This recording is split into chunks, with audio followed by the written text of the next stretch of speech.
if you walked into Giovanni's when it first opened in 1976, and then again today, you'd notice not much has changed. Oh, thank you. It's my pleasure.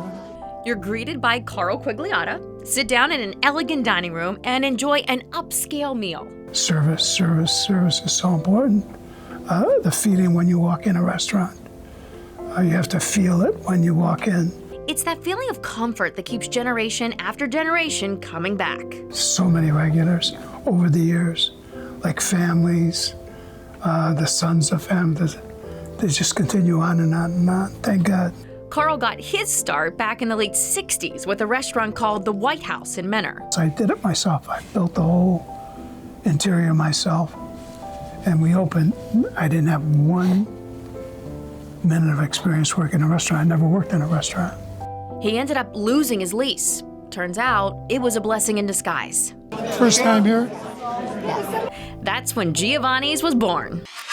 Order in, listen up. Dos cavacelli, mili reggae, penne vaca, order it in. Mama, a side of asparagus, por favor. Controlled chaos is fun. Through the years, there have been plenty of chefs at the helm, but Zach Lander changed the game in 2010. And he just looks over and he goes, this guy's never gonna last. And that was 15 years ago. Now a dynamic duo. Carl and Zach run Giovanni's, as well as Cocobello, Tutto Carne, and the Village Butcher. And Carl knows a thing or two about picking the right chefs. He's credited with giving Michael Symon his start. Michael Symon was 21 years old when I made him the chef. The chef I had hired to open the week before quit. He says, I don't think I could do this job. So Michael Symon had a little bit of experience. I said, Michael, you are going to be the chef. He said, Carl, I was never a chef in my life. I says, well, I'll work with you.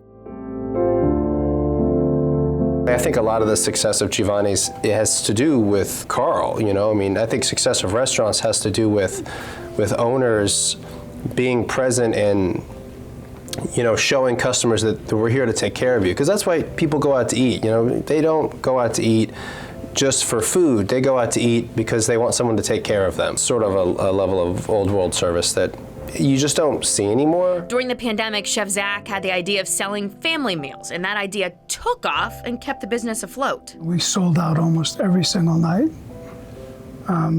during the whole pandemic. And then when we reopened, we got busier than we were before. They haven't missed a beat, thanks to a loyal staff. My philosophy is, again, service and good food. That's the secret to our success. Natalie Hervick, Fox 8 News.